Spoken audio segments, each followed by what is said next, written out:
que voy a pedirle que pase a nuestro stage que hemos creado, ¿verdad? Él tiene un grado en Economía de la Universidad de Texas, también un máster en negocios. Desde hace 37 años es presidente de Flaquer y Compañía, que es una compañía que tiene mucho tiempo, ¿verdad? Eso no quiere decir que usted sea viejo, sino que nosotros tenemos, ¿verdad?, poco tiempo viviendo. Bueno, también vamos a invitar a José Alberto Ortiz, quien tiene una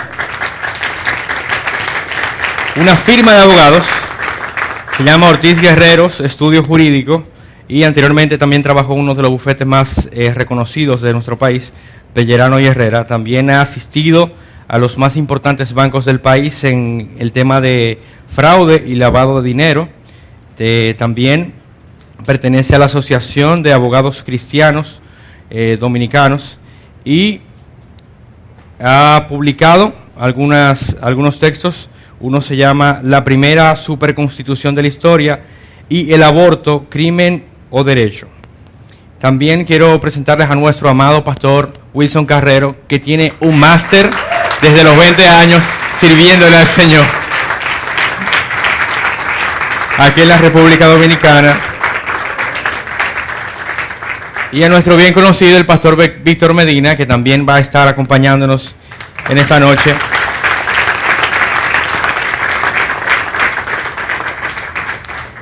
Bueno, hay una serie de preguntas que más o menos satisfacen, ¿verdad?, las necesidades que nosotros tenemos en cuanto a la agenda del mal. ¿Cuáles son nuestras interrogantes?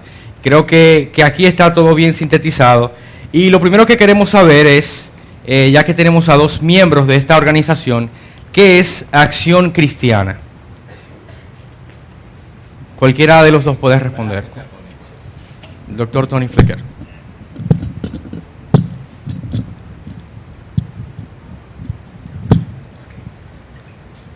Bueno, antes que nada, muchas gracias por la oportunidad que nos dan de estar aquí compartiendo con ustedes, hermanos en Cristo. Cuando uno entra en la familia de Dios, es bueno porque nuestra familia se incrementa tremendamente. Nosotros llegamos a lugares donde apenas conocemos a las personas e inmediatamente hacemos clic con ellos porque son nuestra familia. Estamos en el Señor, tenemos un espíritu común, tenemos un Señor en común y somos hermanos, porque somos hermanos más que de sangre, somos hechos hermanos por el Espíritu de Dios. Así que gracias por esta oportunidad que nos dan de nosotros poder compartir con ustedes las preocupaciones que tenemos y de estar en esta iglesia de Cristo que alaba tan bonito, porque la verdad que las alabanzas fueron muy buenas, muy inspiradoras. Bien, lo primero que quiero decir es que yo no soy doctor. Yo soy sencillamente una persona que, como usted dijo, yo soy licenciado en Economía y tengo una maestría en negocios.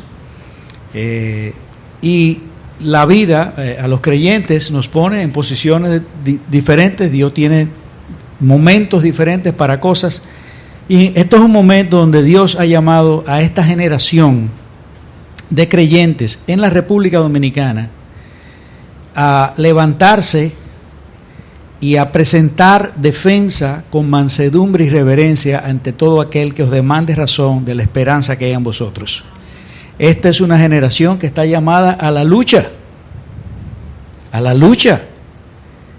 para defender los principios de la palabra de Dios, de la bendita, inerrante e infalible palabra de Dios. Nosotros tenemos la verdad, nosotros tenemos la responsabilidad histórica de defenderla ante la situación que se está presentando. Bien, Acción Cristiana es un movimiento cívico, y cuando digo un movimiento cívico, significa que no es un movimiento religioso en sí mismo. O sea, Acción Cristiana no es una iglesia, Acción Cristiana no es un concilio de iglesias, Acción Cristiana no es una subsidiaria de iglesias. Nosotros pertenecemos a iglesias, porque todo creyente debe pertenecer a la iglesia de Cristo, debe estar sujeto a sus pastores, como José Alberto y yo estamos sujetos a nuestros pastores, no somos llaneros solitarios, pero este movimiento es un movimiento cívico, compuesto por cristianos que tenemos una gran preocupación de qué está pasando en el mundo en este momento, cuál es el desarrollo de ese nuevo orden mundial, de esa nueva ética mundial, de esa nueva revolución moral que está ocurriendo en el mundo, donde nosotros hemos visto cómo en tan pocos años la estructura ética del mundo ha ido cambiando tremendamente de lo que nosotros entendíamos, una serie de valores sustentados fundamentalmente en los valores judeocristianos, porque recuerden que Occidente es fundamentalmente un Occidente, lo que se conoce como Occidente, los países de Occidente, son fundamentalmente construidos sobre valores judeocristianos, y hemos visto cómo todo eso está cambiando, y hay una agenda del mal, como propiamente fue llamada aquí ahora, donde está tratando de destruir todos los valores, de negar la verdad de Dios para la familia, para la sociedad, para el matrimonio y para la identificación de los sexos y sus roles, según la palabra de Dios. Entonces, Acción Cristiana se ha levantado a dar una respuesta a eso. Es un movimiento cívico, dije, pero los fundadores de ese movimiento originalmente somos cristianos, personas que como José Alberto, yo y otras personas, aquí está uno de sus fundadores también, el ingeniero Endel Guerra también, que es uno de los fundadores que se encuentra con nosotros esta noche, entendíamos que era el llamado nuestro organizarnos y dar una respuesta a esto con la ayuda del Señor. Ahora bien, ¿quiénes pueden participar en Acción Cristiana? Cualquier ciudadano, cualquier creyente que entienda que quiera unirse a la causa nuestra. Acción Cristiana no es un movimiento partidario, o sea, nosotros no somos un partido político, nosotros no estamos tratando de usar esto como un trampolín para mañana candidatear a fulano o a mengano, o conseguir que el gobierno nos exonere algo, o que nos regale un edificio, o que nos dé nada. Nosotros estamos en esto simple y sencillamente buscando la defensa de la verdad de Dios y de los valores de la verdad de Dios que nosotros tenemos en nuestra sociedad. Ahora, no es un movimiento partidario, pero hermanos, es un movimiento político. ¿Y cuál es la diferencia entre un movimiento partidario y un movimiento político? Bueno, nosotros no somos un partido político, no estamos buscando llegar al poder político, pero sí somos un movimiento político porque estamos buscando influenciar en los estamentos políticos de la nación para preservar las legislaciones, para preservar las estructuras y para preservar los valores judeocristianos que existen en la sociedad dominicana. La sociedad dominicana es una sociedad que se fundó, comenzó su fundación de una forma providencialmente muy cristiana.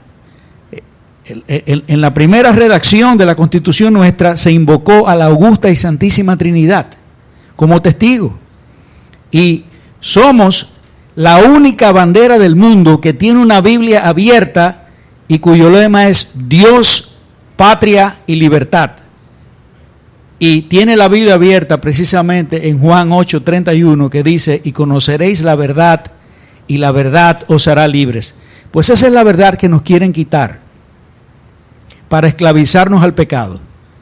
Y por esa verdad es que nosotros estamos luchando. Y en este movimiento puede participar cualquier persona, creyente o aún personas no creyentes que quieran aportar y que estén de acuerdo con la causa que nosotros estamos llevando hacia adelante y quieran ellos hacer sus aportes. Porque hay personas que sin ser creyentes entienden la problemática que nosotros estamos viviendo. El otro día, perdón pastor, si me paso hágame seña. Okay, está bien.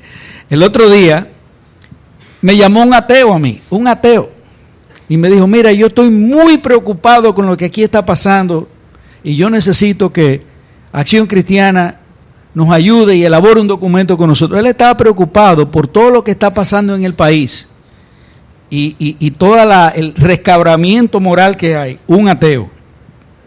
Y nosotros, lamentablemente, no pudimos firmar el documento que él elaboró, porque ese documento comenzaba diciendo que él no condenaba la homosexualidad. Y yo le dije, mira, aunque el resto del documento está muy bien, nosotros no podemos firmar ese documento contigo porque Dios condena ese pecado.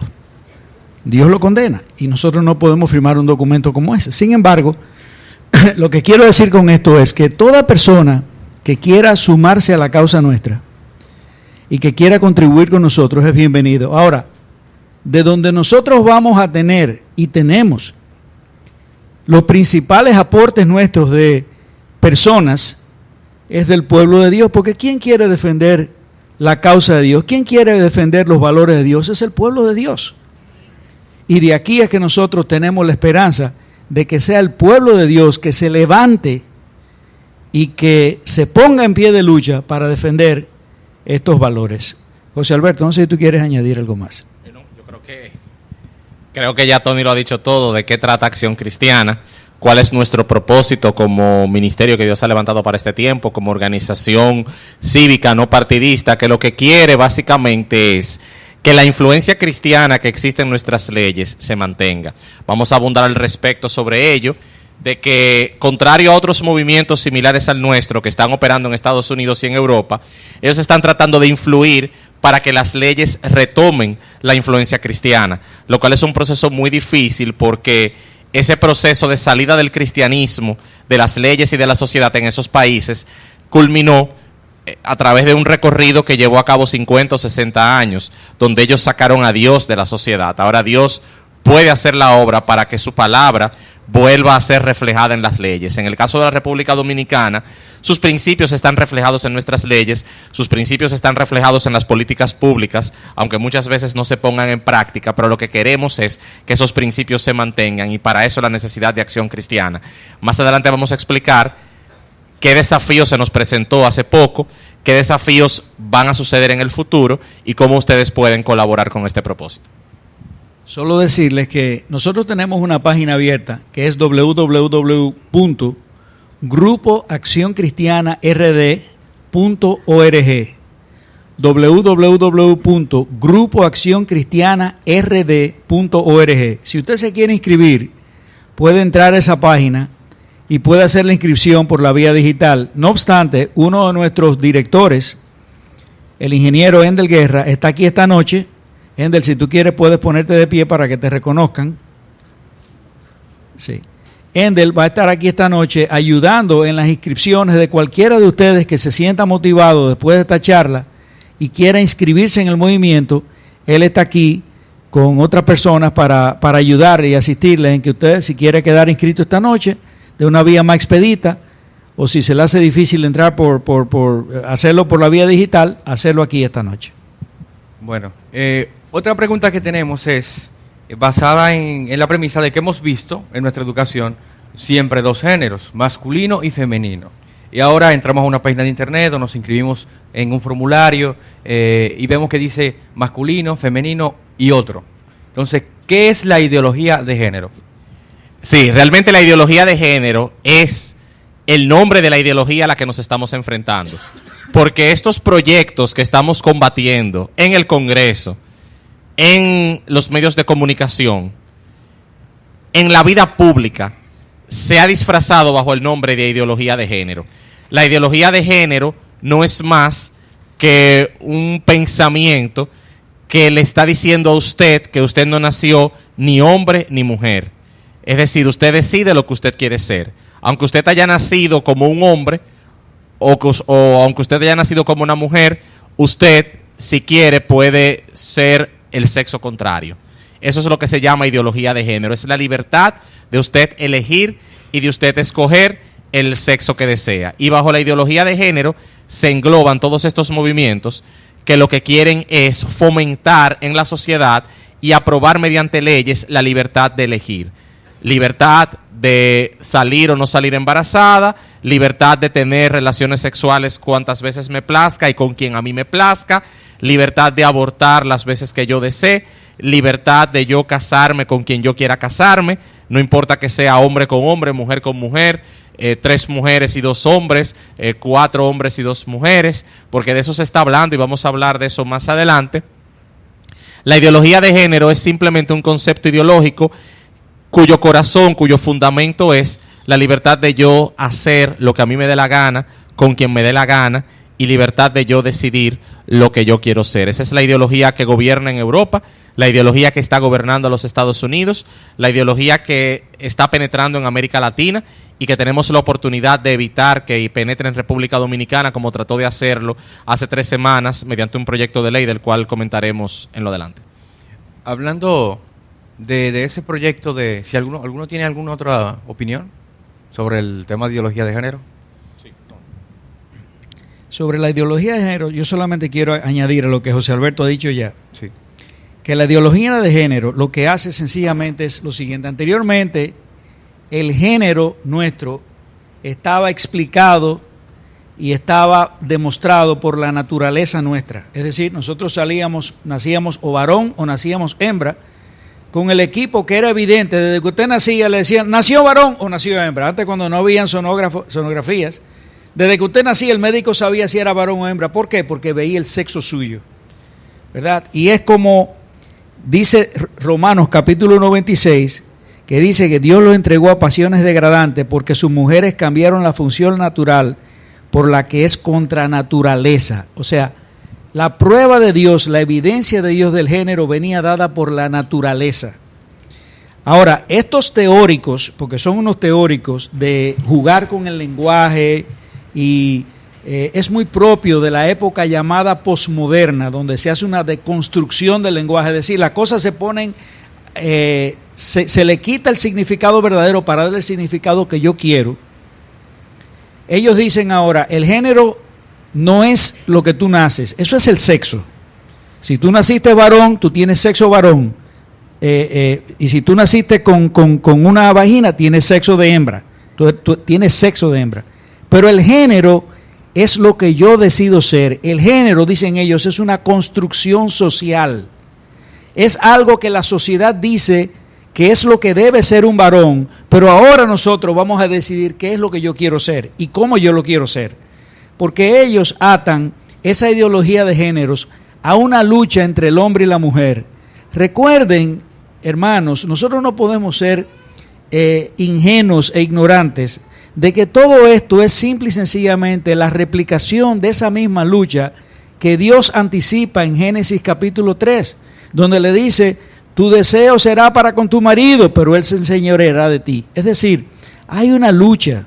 El pecado llama al hombre, ¿verdad?, a rebelarse contra Dios, y el hombre por naturaleza abusa, maltrata muchas veces de la mujer, y eso es verdad. Pero también el pecado llama a la mujer a rebelarse contra esa autoridad que Dios dio al hombre, porque aunque Dios creó al hombre y la mujer iguales en dignidad, y somos iguales en dignidad, sin embargo, construyó Dios una jerarquía donde el hombre iba a ser el líder, la cabeza de ese hogar. Todo esto viene no de ahora, eso viene desde allá. Ahora se ha manifestado de diferentes maneras. Y en ese sentido no sé si quedó claro el tema, pero si hay alguna pregunta adicional. Yo quisiera aportar algo más. Primero que todo, buenas noches a todos. Quisiera construir un poco también sobre la base de que la ideología de género para mucha gente suena como algo medio astronómico, el que no conoce exactamente lo que está pasando, y parecería como un planteamiento de la iglesia, una crítica de la iglesia frente a algo que no es parte de lo que creemos. Pero hay que apostar a dos cosas básicas. Una de ellas es el movimiento de la razón que debería compelernos a cada uno de nosotros a analizar las cosas que se plantean.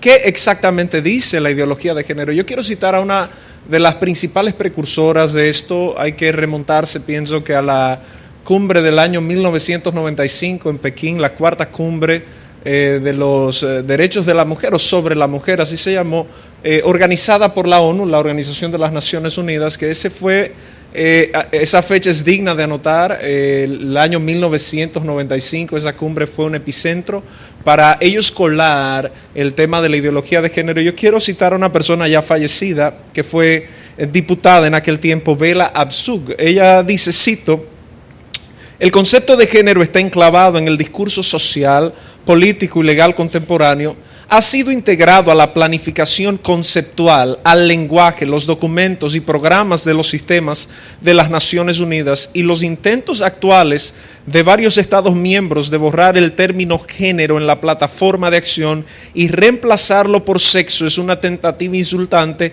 y degradante de revocar los logros de las mujeres, de intimidarnos y de bloquear el progreso futuro. Termino la cita. Fíjese que hay una pugna entre el elemento, como citaba el licenciado Flaquer, hay una pugna entre géneros, es decir, bueno, hombre o mujer, y hay que plantear también que esto se denomina una forma de neomarxismo, es decir, Marx, el filósofo, lo contemplaba como una lucha de clases.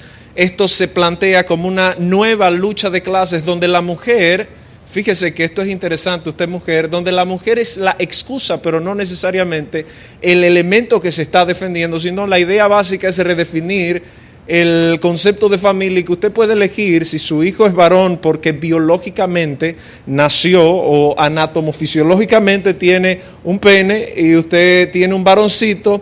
En la escuela podrían enseñarle en un mañana, si usted y yo no hacemos proclamas y defensas no solo de la fe cristiana, sino también de una razón lógica evidente plasmada en la naturaleza. Lo que de Dios no se conoce, bueno, pues se hace manifiesto a través de las cosas creadas. El sistema impregnado de Dios, anatómico y fisiológico, está visible en la naturaleza. La idea es que su hijo pueda decirle a usted mañana, no mami, yo soy hembra. No, mi hijo, pero mira que tú tienes un pene. No, mami, que yo soy hembra. Yo decidí ser mujer. Estábamos hablando allá arriba de Margaret Sanger, una de las principales feministas del siglo pasado, el siglo XX a principios, y ella, una de las cosas que más hizo acerca del racismo, y también Simone de Beauvoir, ella planteaba, sobre todo Simone de Beauvoir, planteaba esta frase: la mujer no nace, la mujer se hace. Y todas estas cosas son el pie de guerra del movimiento ideológico de género que percuela dos cosas: la agenda homosexual y la agenda del feminismo de género, que más adelante sé que hablaremos al respecto. Entonces, aquí hay un dilema básico. Nosotros tenemos que saber definir racionalmente también. Usted habla de causa y de efecto, ¿cierto? Todo método científico es a través de una causa o de un efecto. Una causa que explica un efecto y un efecto que trata de explicar cuál es su causa. Usted nació varón, usted nació mujer, y en sí mismo hay una explicación lógica, y la Biblia lo dice. Bueno, el versículo 22 de Romanos 1, profesando ser sabios, se hicieron necios. No sé si el pastor Wilson quiere. Yo lo que quiero decir, podemos hablar aquí esta noche y citar filósofos y citar cosas, pero yo quisiera que lo más importante que se quedara esta noche con ustedes es lo siguiente: este es un ataque contra la familia del diablo, un ataque del diablo contra la familia. ¿Y cuál es el propósito del diablo? Destruir la familia, porque la familia es ese núcleo social que Dios ha puesto para que transmita los valores de generación en generación. Cuando usted destruye la familia, usted destruye la estructura de una sociedad. Y el ataque del diablo y de todos estos filósofos que hemos estado citando aquí, realmente es directamente hacia la familia y hacia anular el mandato de Dios al hombre y a la mujer de que dejaran a padre y madre, se unieran y formaran una sola carne y fructificaran y sojuzgaran la tierra y que preservaran esos valores. Es interesante, yo quiero citarle a ustedes algo que es un texto que está en Génesis capítulo 18, creo que es que está, déjame ver si lo encuentro aquí.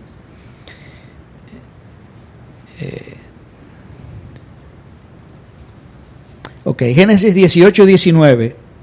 Dice el Señor: porque yo, Dios, conozco a Abraham y sé que mandará a sus hijos y a su casa después de sí, que guarden el camino de Jehová, haciendo justicia y juicio, para que haga venir Jehová sobre Abraham lo que ha hablado acerca de él. Ahora, ¿qué es lo que Jehová había hablado acerca de Abraham? Que le iba a ser el padre de una gran nación. ¿Y cómo iba a hacer él esa obra a través de Abraham? Bueno, lo iba a hacer a través de una educación que Abraham iba a ir pasando, o los descendientes de Abraham, de generación en generación en generación. Por eso él dice, yo sé que Abraham mandará a sus hijos y a su casa después de sí. Es decir, aún Abraham haya desaparecido, los hijos de Abraham y su casa después de él iban a hacer ¿qué? Iban a guardar el camino de Jehová. La familia es el preservorio donde se instruye al niño para guardar el camino de Jehová. Eso fue lo que Dios dio en la ley, en Deuteronomio, que le dijo que enseñaran a sus hijos en su casa y estando fuera de su casa, en los portales y en las puertas, escribieran eso. Eso es la familia, eso lo hace la familia.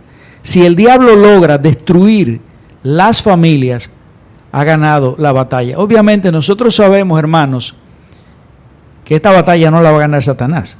Esta batalla está ya ganada. Ahora, nos toca a nosotros la responsabilidad de jugar el papel, porque Dios es soberano, pero Dios usa medios. Y esos medios también Dios los va a llamar a cuenta. Dios va a llamar a cuenta a esta generación, a ustedes. Los va a llamar a cuenta de qué hicieron en medio de esta situación para ustedes enfrentar esta agenda del mal. Entonces, yo quiero que, aunque demos muchas informaciones para que ustedes se edifiquen sobre cómo surgió este asunto, cuáles fueron los filósofos más importantes que llevaron a cabo esta agenda, pero lo más importante, yo quiero lo más importante que se quede con ustedes, que esto es un ataque contra la familia, es un ataque contra el reino de Dios en esta tierra, contra la iglesia también, hermano, porque no nos perdamos. Los dos grandes focos de este ataque contra Satanás, y eso lo vamos a ver, si Dios lo permite, cuando le expliquemos a ustedes, José Alberto, que es el experto nuestro en legal, le explique a ustedes la ley de salud sexual y reproductiva que trataron de pasar en el Congreso, donde los grandes focos de ataque fueron la destrucción de la familia como la conocemos y empezar una persecución velada a la iglesia dominicana, poniéndole una mordaza para que no dijera lo que tiene que decir. Y cuando digo la destrucción de la familia, porque ellos saben que la metodología más eficiente para ellos lograr sus objetivos, quizás no lo logren con esta generación que ha sido criada en hogares, entre comillas, cristianos o con valores judeocristianos. Aún la mayoría de los dominicanos no sean verdaderos creyentes, sin embargo, sabemos que los dominicanos tienen temor de Dios, respetan a Dios. Ahora, imagínense ustedes que ellos logren secuestrar a nuestros hijos, como hacen los regímenes totalitarios, los comunistas, como hacían los nazis. Se llevaban a los hijos y los educaban. ¿Qué ustedes creen que va a pasar con la generación que sigue? ¿Va a defender estos valores? Evidentemente que no. Y lo que ellos quieren es sencillamente que por ley, por un plumazo, robarse a nuestros hijos de nuestros hogares y educarlos con esta ideología perversa y satánica para que dentro de 10 años o 15 años ellos tengan la plataforma para conseguir que ya esta sea una sociedad post-cristiana. Bueno, en ese mismo renglón quisiéramos saber si existe una intención actualmente de que el Estado regule lo que se le enseña a los hijos en las casas, a los hogares, y si eso sigue corriendo en el Congreso Nacional y cuál es el patrón bíblico o la postura bíblica ante esta situación. Sí, realmente en el Congreso Nacional, como bien les dijimos al principio de la actividad, existe un proyecto de ley que se llama Proyecto de Ley de Salud Sexual y Reproductiva, introducido por los diputados Cristian Paredes y Hugo Núñez. Hay que mencionar los nombres porque ustedes como ciudadanos tienen que conocer quiénes son los políticos que están presentando estos proyectos de leyes. Este proyecto de ley, gracias a Dios, fue devuelto a una comisión, a la Comisión de Salud de la Cámara de Diputados, para que la Comisión de Salud convoque a vistas públicas y nos permita a nosotros pronunciarnos, porque tenían todo preparado para aprobar el proyecto de manera velada, de manera secreta, sin escucharnos, siendo nosotros la mayoría y siendo un proyecto de ley que afecta a la mayoría de la nación. Ese proyecto de ley incluye una serie de provisiones, y antes de llegar al tema de la educación, puedo decirle las perversiones que contiene ese proyecto de ley. Ese proyecto de ley restringe lo que los pastores y los sacerdotes católicos pueden enseñar y predicar en sus púlpitos acerca de sexualidad humana. Prácticamente le prohíbe a las iglesias sancionar o disciplinar miembros que incurran en pecados de inmoralidad sexual. Esa ley le garantiza abortos a petición durante los primeros 3 meses de embarazo a niñas y adolescentes sin informarle a los padres. Ese proyecto de ley restringe la libertad de conciencia de los médicos y de las enfermeras cristianos y católicos que se nieguen a participar en abortos. Ese proyecto de ley introduce al lenguaje dominicano el tema de la diversidad sexual y el tema de la orientación sexual, es decir, que prácticamente valida la ideología de género y el homosexualismo en la República Dominicana. El homosexualismo en República Dominicana no es perseguido. Nosotros estamos de acuerdo con que lo que una persona adulta haga en privado no sea perseguido por las leyes siempre que no afecte el orden público, pero otra cosa es legitimar relaciones que son contrarias al artículo 55 de la Constitución, que define a la familia como el fundamento de la sociedad y el matrimonio entre un hombre y una mujer como el fundamento de esa familia. Pues bien, esa ley, además de garantizarle a los niños y a los jóvenes dominicanos acceso a preservativos y anticonceptivos, y prácticamente le da rienda suelta o quiere combatir el problema de los embarazos en adolescentes, diciéndole a los adolescentes que tengan más relaciones sexuales, introduce un currículo de educación sexual bastante peligroso y contrario a la palabra de Dios.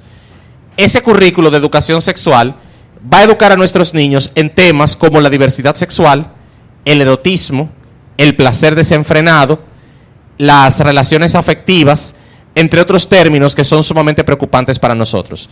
También habla de que el proyecto de ley en cuanto a educación sexual va a incluir la ideología de género de manera transversal, es decir, que la ideología de género va a ser enseñada no solo en educación sexual, sino en todos los niveles escolares de la República Dominicana. También el artículo 2 de la ley dice que se le impone o está obligado a cumplir la ley toda persona pública y privada de la República Dominicana. No crea una excepción para los colegios que maneja la Iglesia Católica ni para los colegios que maneja la Iglesia Evangélica, que juntos suplimos un alto porcentaje de la demanda de educación en la República Dominicana, porque vivimos en un país donde el sistema educativo es sumamente deficiente, y al ser deficiente, los colegios de la Iglesia Católica y los colegios de la Iglesia Evangélica suplen un alto porcentaje de esa demanda. Entonces, esos contenidos de educación sexual violan el artículo 63 de la Constitución, que dice que la familia es quien dirige el proceso educativo de los hijos, no el Estado. Viola el artículo 12 de la Convención Americana sobre Derechos Humanos o Pacto de San José, que se firmó en Costa Rica en el año de 1978 y que tiene rango constitucional en la República Dominicana, que dice que los padres tienen el derecho de escoger para sus hijos la educación que vaya de acuerdo a sus propias convicciones morales y religiosas. Es decir, que si un contenido de educación sexual contiene conceptos que son contrarios a mis convicciones morales y religiosas, yo tengo derecho a retirar a mi hijo de la asignatura. Sin embargo, esta ley quiere imponerle esa educación sexual a nuestros hijos y excluye a los padres del proceso educativo de sus hijos. Y por último, ese proyecto de ley viola la Ley General de Educación, que establece que los padres tienen el derecho de escoger para sus hijos el tipo de educación que los padres deseen, es decir, consolida a los padres, papá y mamá, como los directores y rectores del proceso educativo de sus hijos. Y por último, la propia Ley General de Educación dice en su artículo 4 que el sistema educativo de la República Dominicana está fundamentado sobre los evangelios. Es decir, que un programa educativo de educación sexual o de cualquier materia que sea contrario a los evangelios, de conformidad a la Ley General de Educación, no puede ser aprobado, y la Ley General de Educación está vigente. Señores, eso es sumamente peligroso. No podemos hacernos de la vista gorda. Si ese proyecto de ley de educación sexual era aprobado, al día siguiente los colegios católicos y los colegios evangélicos iban a tener que cerrar. Y los padres íbamos a perder total dirección y total control de la vida de nuestros hijos. Íbamos a perder nuestro derecho a supervisar esa vida, íbamos a perder nuestro derecho a liderarlos por el camino que entendemos que es el correcto, y nos íbamos a convertir en simples proveedores económicos de lo que nuestros hijos necesitan. Recientemente en Alemania, un grupo de padres bautistas, 5 parejas de padres, fueron encarcelados en la región de Bavaria, en el sur de Alemania, por retirar a sus hijos de las clases de educación sexual que imparte el Estado, por entender esos padres que esas clases de educación sexual eran contrarias a los principios bíblicos con los cuales ellos estaban educando a sus hijos. Una familia del estado de Massachusetts le fue retirada la guarda de sus 5 hijos por 6 meses por haber retirado a sus hijos de las clases de educación sexual que el estado de Massachusetts imparte. Estábamos ante una ideología totalitaria. Estamos ante una ideología que se le quiere imponer a nuestros hijos y estamos ante una ideología que nos quiere excluir como padres del proceso educativo de nuestros hijos. Esto está contemplado en la Ley de Salud Sexual y Reproductiva. Ahora su principal promotor, el diputado Cristian Paredes, dice que eso no es cierto. Sin embargo, yo tengo el proyecto de ley original certificado por la Secretaría General del Congreso Nacional, que se me entregó el lunes, un día antes de la discusión en el Congreso Nacional. Y ellos, los promotores del proyecto, a la carrera, han estado, como se dice popularmente, mochando párrafos enteros de la ley para que parezca una ley amigable y que los cristianos no nos opongamos. Sin embargo, como la palabra de Dios es clara y dice que no hay nada oculto que no llegue a saberse, ni nada escondido que no haya de manifestarse, el Señor ha puesto a la luz, ha puesto en evidencia las obras de Satanás y nos hemos podido combatir. Recuerden la conversación que Jesús tuvo de noche con el maestro de la ley, con Nicodemo, en Juan 3, que Jesús dice que las obras del mal fueron expuestas a la luz porque eran obras malas. Y las obras malas son expuestas a la luz por el Señor. Y las oraciones de ustedes y el ayuno de ustedes, que se celebró ese martes, donde todas las iglesias se unieron en oración y ayuno para que el proyecto de ley no pasara, fue usado por Dios para poner en evidencia las obras del maligno. Y se cumplió el propósito con el cual el Señor Jesucristo vino a la tierra, que fue exponer las obras del diablo. Cristo vino a exponer las obras del diablo y a destruirlas. Y eso fue lo que pasó ese día en el Congreso Nacional. Y por último, nosotros no nos hemos limitado a reaccionar y a criticar. Hemos estado proponiendo. Nosotros propusimos en el año 2013 un proyecto de ley de educación sexual basado en valores y responsabilidades, porque estamos de acuerdo en que hay que enseñar educación sexual. La educación sexual no puede ser un tema tabú ni en los hogares ni en las escuelas. Hay que enseñar educación sexual en la República Dominicana, pero una educación sexual seria, una educación sexual basada en valores judeocristianos, que son los que fundamentan la Constitución en las leyes, y en responsabilidades, y sobre todo una educación sexual que mantenga a los padres como supervisores del proceso educativo de sus hijos. ¿Alguna otra opinión al respecto? Yo quisiera añadir algo con respecto al proyecto nuestro de ley de educación sexual. Pero antes, decirles a ustedes, para que ustedes estén advertidos de las cosas que están pasando aquí, que a nosotros nos confesaron legisladores de la bancada mayoritaria de la Cámara de Diputados que no habían leído el proyecto, que no lo habían leído. Bueno, vimos la palabra salud ahí, me dijeron. O sea, no habían leído el proyecto. Ese proyecto fue, a nuestro juicio, por las cosas que nos han llegado y nosotros entendemos que fue un proyecto fabricado fuera y se lo trajeron y se lo pusieron a los diputados en la mano para que lo aprobaran. Y ustedes saben que aquí hay agentes de esa agenda que tienen todo el dinero del mundo para promover esa agenda y para apoyar ese tipo de cosas y que tienen un compromiso de conseguir que eso se implemente aquí en la República Dominicana, apoyado por organismos internacionales y por naciones muy poderosas. Ahora bien, el proyecto de ley de educación sexual que nosotros sometimos tiene la ventaja, a diferencia de este, que es un proyecto fundamentalmente inconstitucional, como ya José Alberto lo indicó, porque le arranca el derecho de la educación sexual o de cualquier tipo de educación, orientación moral, espiritual y religiosa a los padres, conforme lo consigna la Constitución, el artículo 63, y aún la Ley de Educación en el capítulo 2 y en el artículo 4, consigna también ese derecho de los padres de educar a los hijos conforme a su orientación. Pero el proyecto nuestro es un proyecto que tiene, hermanos, y por eso necesitamos el apoyo de ustedes cuando este proyecto sea llevado al Congreso, tiene dos principios fundamentales. Primero, es un proyecto fundamentalmente constitucional y democrático. ¿Por qué? Porque primeramente, el proyecto nuestro de ley de educación sexual, una de las cosas que hace es que todos los currículum de educación que se vayan a hacer de educación sexual tienen que ser enviados a los diferentes colegios y liceos, y las asociaciones de padres de esos colegios y liceos deben de revisar ese contenido de ese currículum de educación y hacerle a la Secretaría de Educación sus observaciones, y luego la Secretaría de Educación, habiendo recibido las observaciones, entonces puede implementar el currículum de educación. Es una salvaguarda que mantiene a los padres en el control, con el timón de la educación sexual de nuestros hijos, a diferencia del proyecto que ellos quieren proponer, ¿verdad? O sea que en ese sentido salvaguarda el derecho de los padres. Y segundo, aparte de ser un proyecto fundamentalmente democrático, porque hace a los padres, que son realmente los responsables primarios de la educación sexual de sus hijos, participativos en este proceso, a diferencia de este otro currículum de la Ley de Salud Sexual y Reproductiva, que es algo que ellos fabrican fuera, lo mandan de fuera y lo imponen aquí sin que los padres podamos decir absolutamente nada.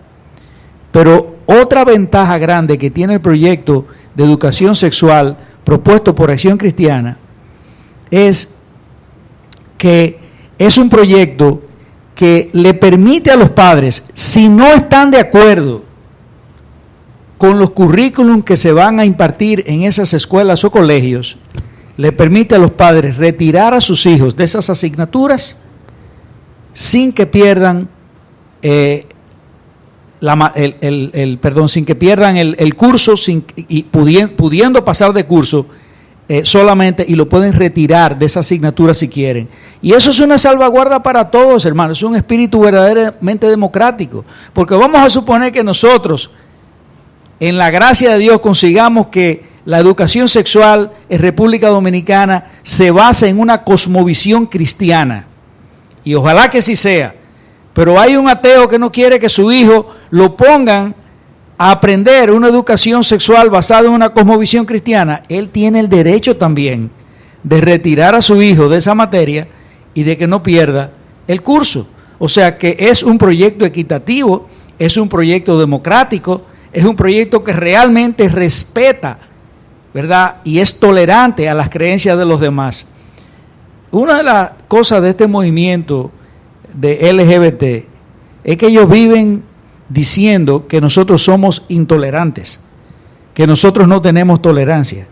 Pero ellos tienen un concepto de la tolerancia totalmente equivocado. Para ellos la tolerancia es, ¿verdad?, que ellos puedan imponernos a nosotros, siendo una minoría, imponerle a la mayoría de este pueblo la cosmovisión y las prácticas sodomitas que ellos tienen. Y eso no es democracia, eso no es tolerancia, eso es dictadura de una minoría, totalmente. ¿Es cuánto? En ese mismo, hablando del mismo tema, había otra pregunta, y quisiera que los pastores respondieran en este tenor. ¿Cuál es la postura bíblica o el patrón bíblico acerca de la familia, y cómo ustedes creen que una ley de este tipo afectaría en la manera práctica a los padres en sus casas? Pastor Wilson. Dios les bendiga, hermanos.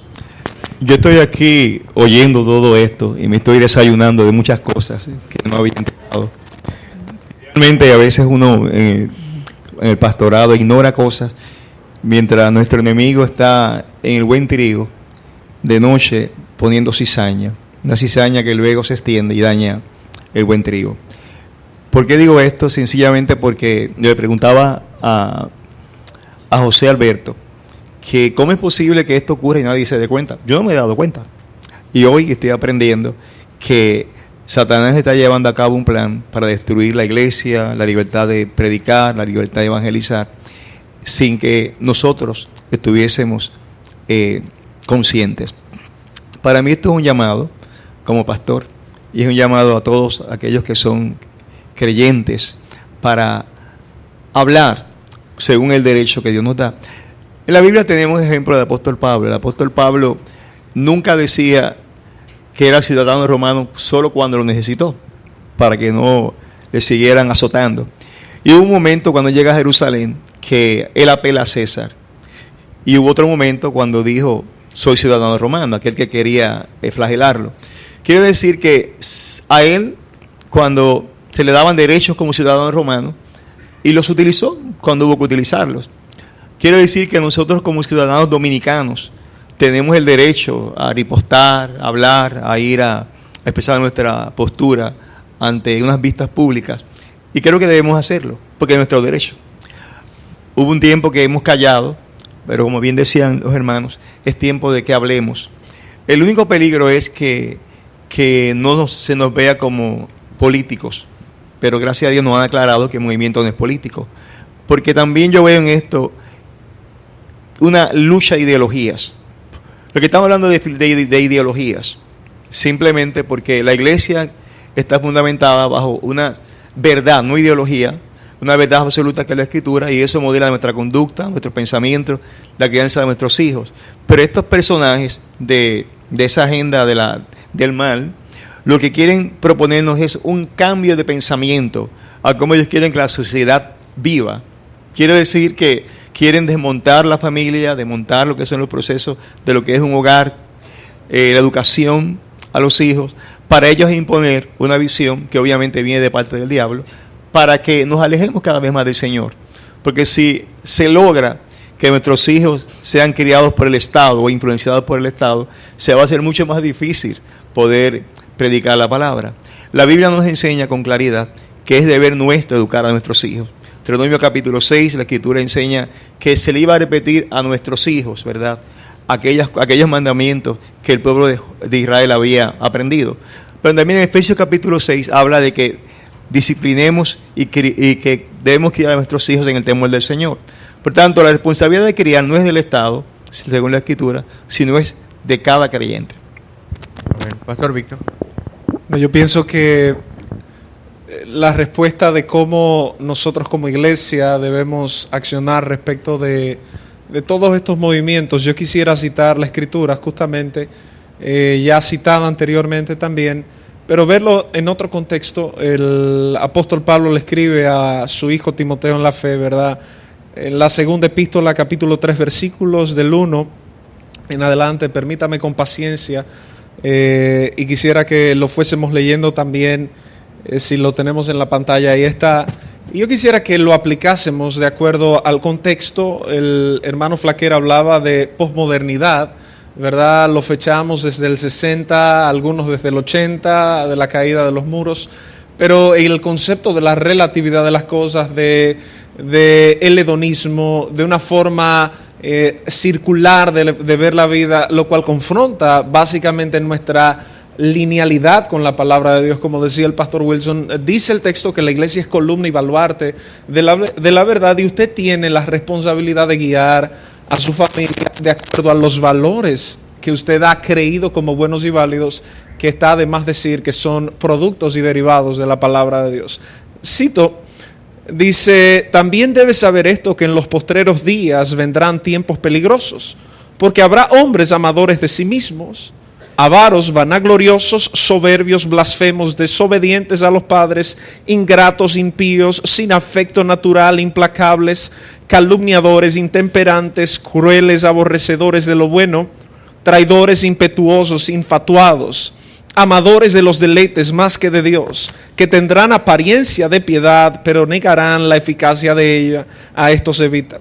Porque de estos son los que se meten en las casas y llevan cautivas a las mujercillas, cargadas de pecado, arrastradas por diversas concupiscencias. Estas siempre están aprendiendo y nunca pueden llegar al conocimiento de la verdad. Y de la manera que Janes y Jambres resistieron a Moisés, así también estos resisten a la verdad, hombres corruptos de entendimiento, réprobos en cuanto a la fe. Mas no irán más adelante, porque su insensatez será manifiesta a todos, como también lo fue la de aquellos. Pero tú, usted, has seguido mi doctrina, conducta, propósito, fe, longanimidad, amor, paciencia, persecuciones, padecimientos, como los que me sobrevinieron en Antioquía, en Iconio, en Listra, persecuciones que he sufrido y de todas me ha librado el Señor. Y también todos los que quieren vivir piadosamente en Cristo Jesús padecerán persecución, mas los malos hombres y los engañadores irán de mal en peor, engañando y siendo engañados. Mire aquí la respuesta fundamental dentro de una preconización de lo que era posmodernidad. Aquí se define básicamente lo que era la posmodernidad y lo que es hoy en día, individualismo y bueno, todo lo que dijimos. Versículo 14 dice, pero persiste tú. Usted puede repetir eso conmigo, persiste tú. Puede decírselo a su vecino, persiste tú.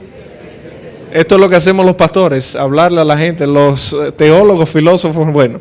Dice el versículo, pero persiste tú en lo que has aprendido y te persuadiste, sabiendo de quién has aprendido y que desde la niñez has sabido las sagradas escrituras, las cuales te pueden hacer sabio para salvación por la fe que es en Cristo Jesús. Toda la escritura es inspirada por Dios y útil para enseñar, para redarguir, para corregir, para instruir en justicia, a fin de que el hombre de Dios sea maduro, enteramente preparado para toda buena obra. Te encarezco de forma imperativa ahora delante de Dios y del Señor Jesucristo, que juzgará a los vivos y a los muertos en su manifestación en su reino, que prediques la palabra, que instes a tiempo y fuera de tiempo, redarguye, reprende, exhorta con toda paciencia y doctrina, porque vendrá tiempo cuando no sufrirán la sana doctrina, sino que teniendo comezón de oír, se amontonarán maestros conforme a sus propias concupiscencias y apartarán de la verdad el oído y se volverán a las fábulas. Pero tú, sé sobrio en todo, soporta las aflicciones, haz obra de evangelista, cumple tu ministerio. Amén. Si se llega a aprobar esta ley y se modifica el currículo educativo, estamos hablando de que basados en los sentimientos, los hijos podrían decidir tener sexo a cualquier edad o abortar cuando quisieran. Se les entregarían a los estudiantes en los colegios o en las calles preservativos, anticonceptivos, juguetes sexuales, lubricantes, este tipo de cosas. ¿Qué pueden hacer los colegios cristianos respecto a esto? ¿Dejarían de existir o seguirían funcionando? ¿Y los padres qué van a hacer en este sentido? ¿Cómo cuando un niño llega a la casa con un lubricante o un juguete sexual, cómo yo voy a educar a ese niño al respecto? Bueno, vamos primero a responderla a nosotros para luego decirle a los pastores, porque tenemos que ubicar la respuesta en dos vertientes.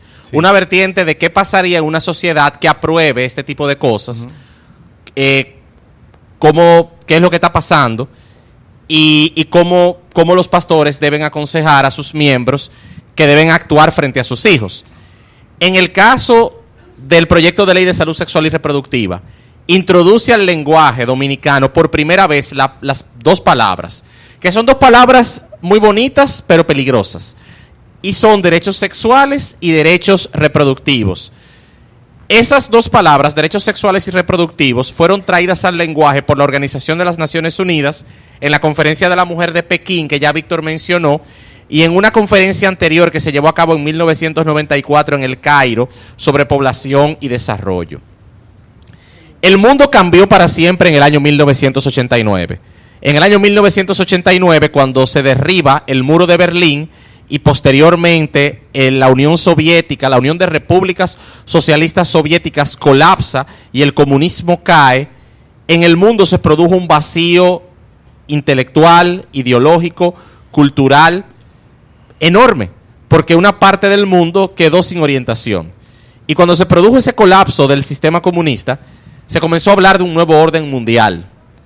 Y la necesidad de instaurar un nuevo orden mundial, la necesidad de inaugurar una nueva etapa de la historia.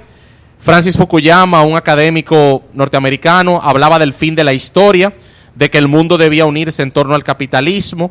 Samuel P. Huntington le respondió, otro intelectual de Harvard, le respondía que no estábamos acudiendo al fin de la historia, sino que estábamos acudiendo a un choque de civilizaciones, donde cada quien se iba a refugiar en su cultura y en su civilización para desde ahí querer dominar. Pero las Naciones Unidas estaban muy atentas.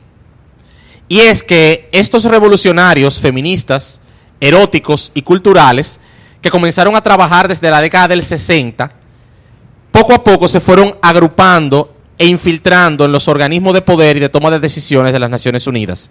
Y fueron colándose en el Fondo de las Naciones Unidas para la Población, en la Comisión Económica y Cultural de las Naciones Unidas, en la Comisión de Educación, en las diferentes comisiones de las Naciones Unidas se fueron colando. Y al colarse fueron introduciendo su lenguaje postmoderno. Y ya cuando el muro de Berlín cae en el 89, la ONU es una organización postmoderna. Y sus directores, sus líderes, deciden asumir el control político mundial. Y comienzan a convocar una serie de conferencias, y esas conferencias comienzan a aprobar una serie de términos que cambiaron el lenguaje. Y entre esos cambios que sufrió el lenguaje está la introducción de los derechos sexuales y reproductivos. Sus definiciones son vagas, sus definiciones son imprecisas. Usted lee lo que significa derechos sexuales y derechos reproductivos y usted prácticamente no entiende lo que se está definiendo, o usted dice, yo no veo nada de malo con esa definición.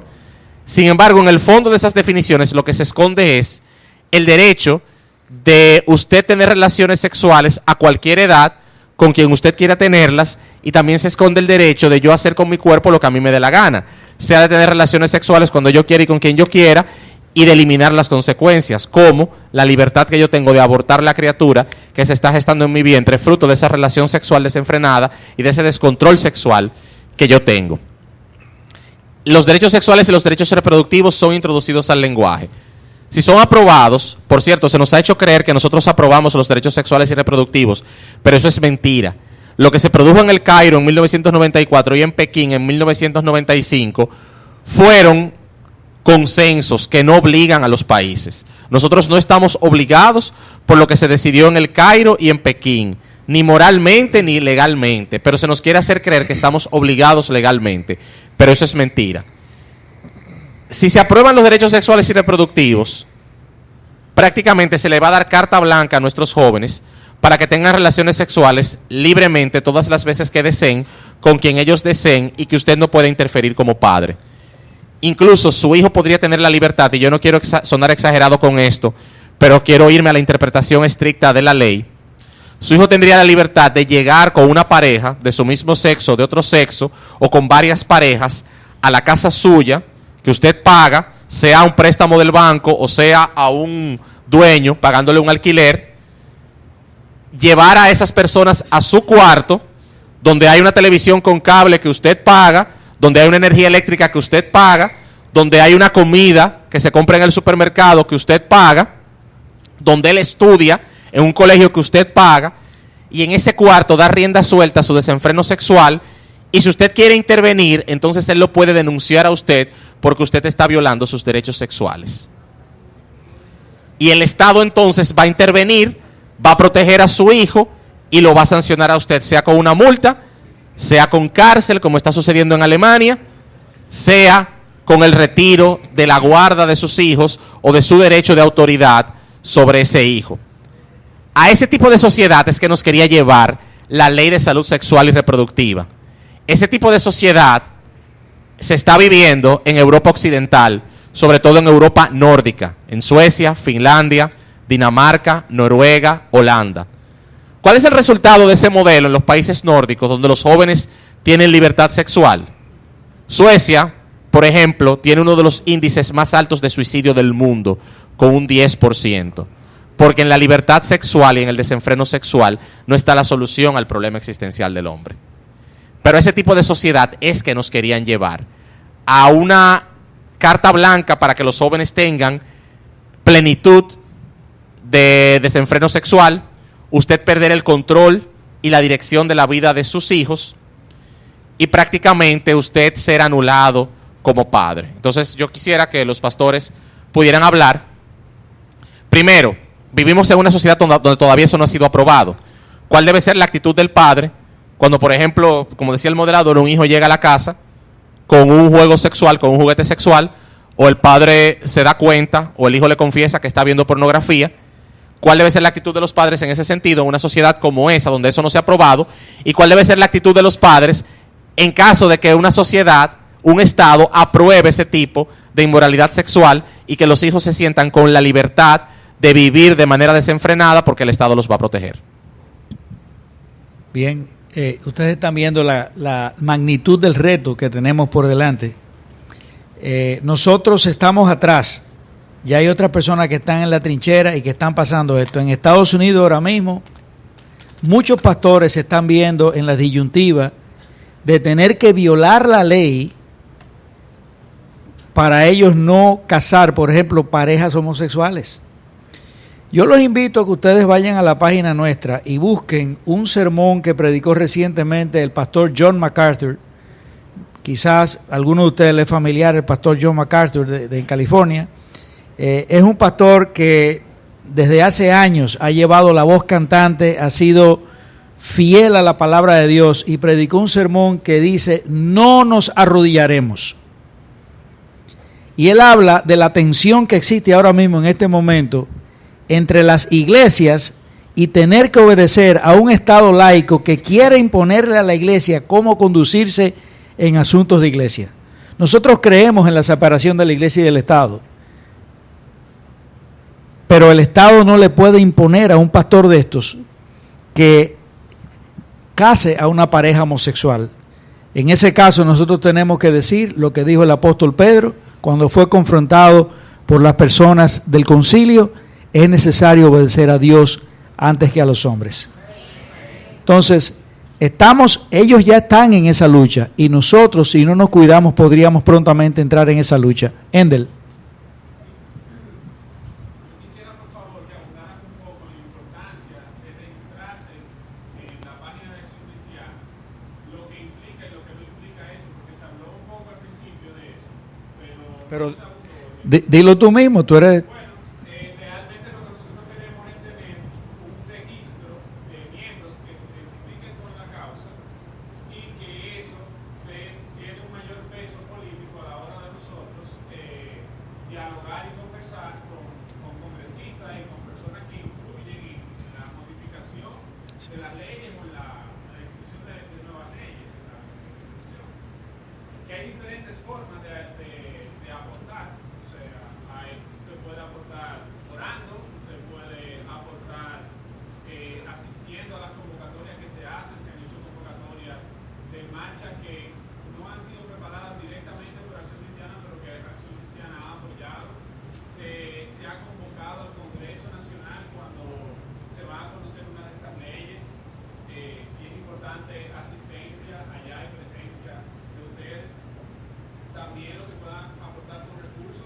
Acción Cristiana es una asociación sin fines de lucro, pero para todo esto que se está haciendo se requieren también recursos. Y orando, o sea, necesitamos crecer y aumentar la base de datos de... Claro, y pudiendo poner también dones en operación, porque hay personas que se nos han acercado de diferentes iglesias. Acción Cristiana tiene muchos miembros de diversas iglesias dentro de nosotros que dicen: mira, yo soy experto en computadora, me gustaría poner mis dones en operación. Y nosotros podemos: mira, yo soy un experto en publicidad, puedo ayudar en la parte de publicidad, de una campaña de publicidad o lo que sea. Pues nosotros ya lo ubicamos y sabemos, y vamos haciendo, ¿verdad?, un banco de recursos humanos para que cuando surjan los momentos, surjan las situaciones, se puedan usar las personas.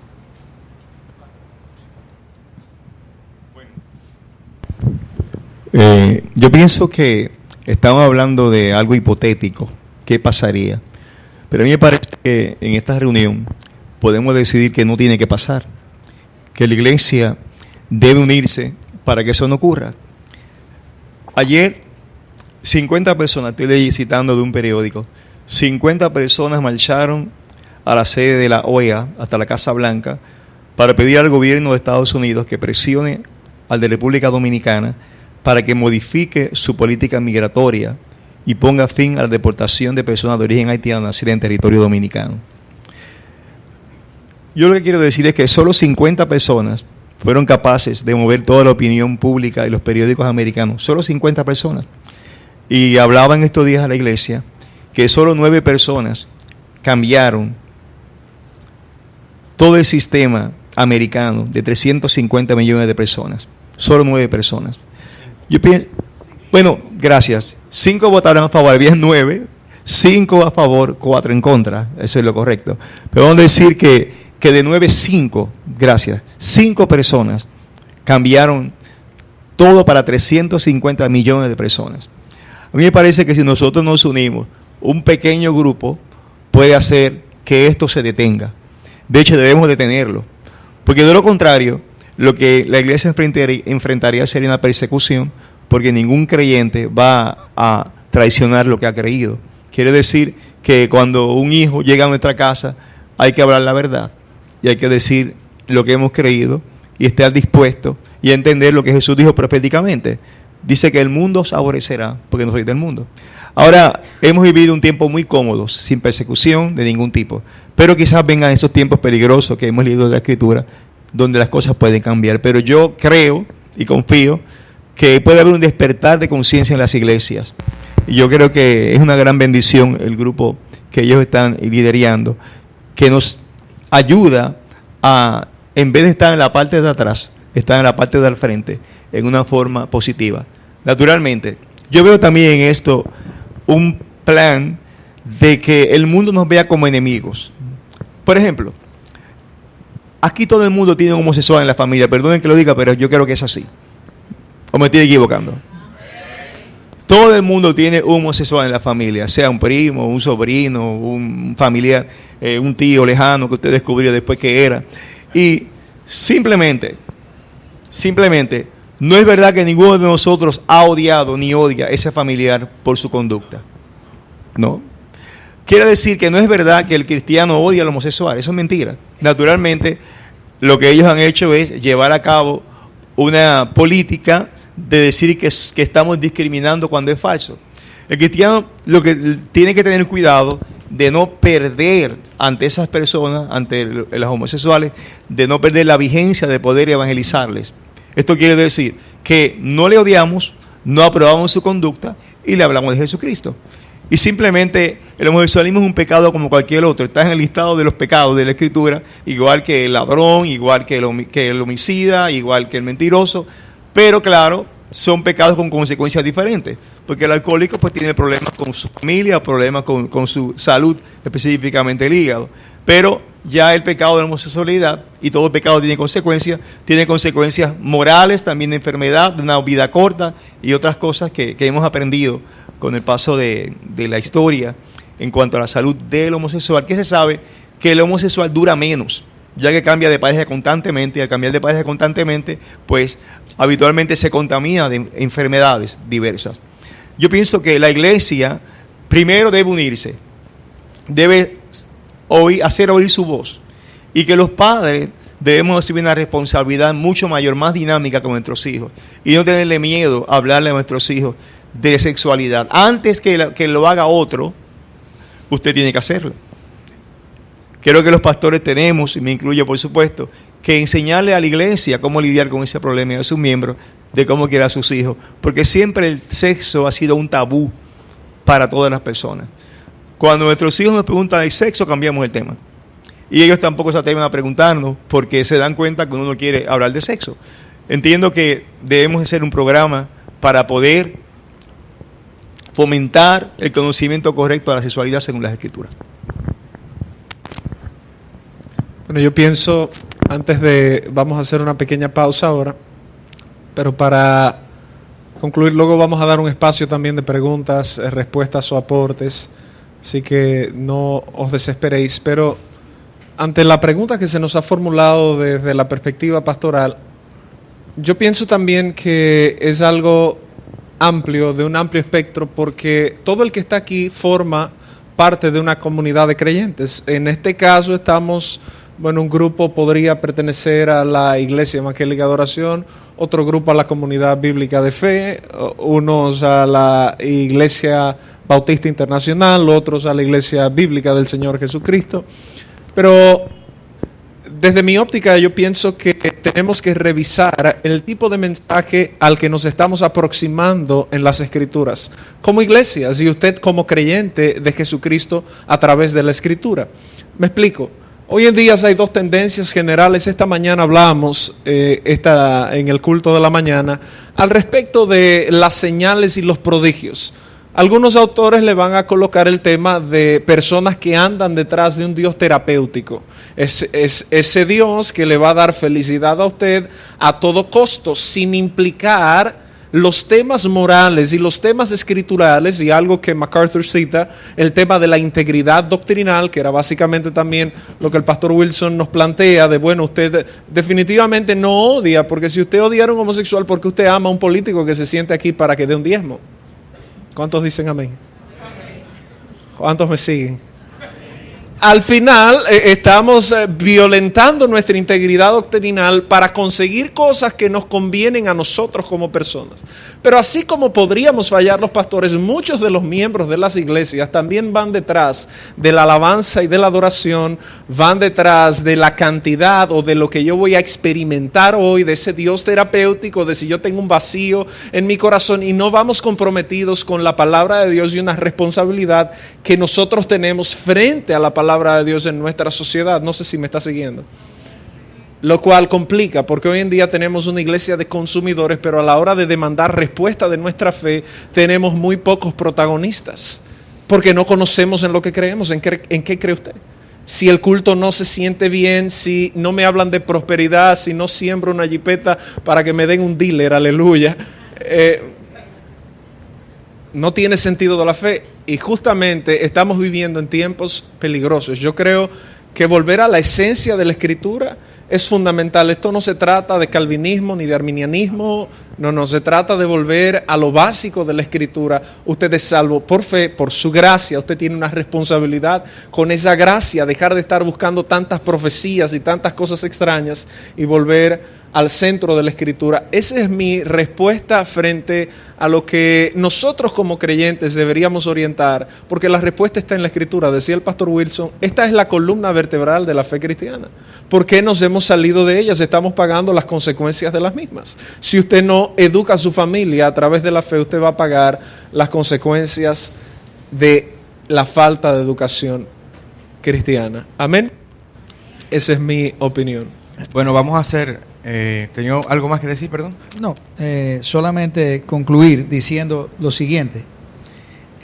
Si bien es cierto lo que decía el pastor, que en todas las familias aquí hay un homosexual, y me gustó mucho que él trajera el tema de cómo nosotros abordar este tema con otras personas, porque es importante. Una de las cosas que realmente le ha ganado una mala imagen para los cristianos, desafortunada y tristemente, en este caso, con cierta razón, es la manera inapropiada e inadecuada en que muchos de nosotros respondemos o atacamos a esas personas. Y nosotros tenemos que recordar que ellos son personas que necesitan el Evangelio, que están perdidos en sus delitos y pecados, y como bien mencionó el pastor Medina, la diferencia entre el pecado de ese homosexual o el del político que se roba el presupuesto nuestro no es diferente.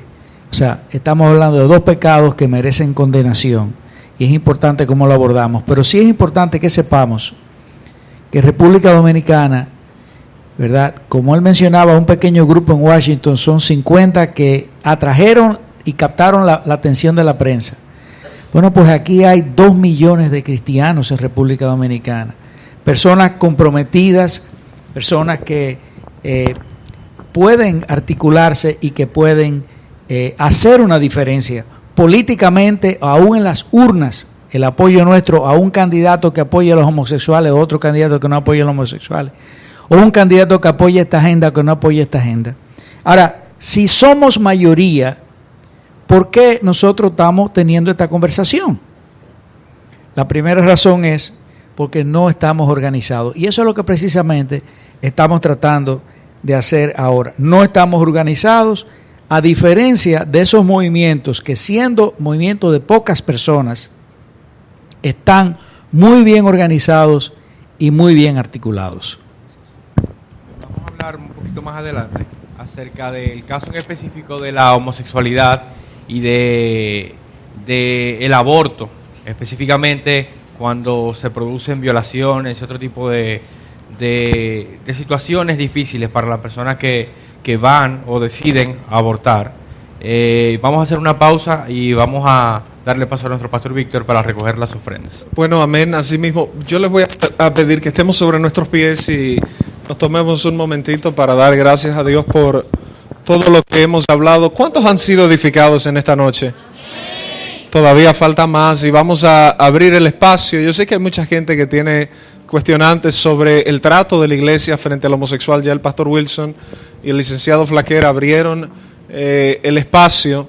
Pues vamos a abrirle espacios también. Hay una participación pendiente y que usted pueda hacer las preguntas del lugar. También al final del foro vamos a volver a reiterar la página de Acción Cristiana para que usted se pueda inscribir. Su inscripción es libre de costo, claro está, y es por no una buena causa, es por la causa del Evangelio en la República Dominicana que nosotros tenemos que defender. Yo pienso que este es el momento importante al cual Dios nos ha llamado a participar y que usted y yo debemos hacerlo correctamente. Yo quiero pedirle a los servidores que pasen y si usted necesita un sobre para la colaboración, gentil y discretamente alguien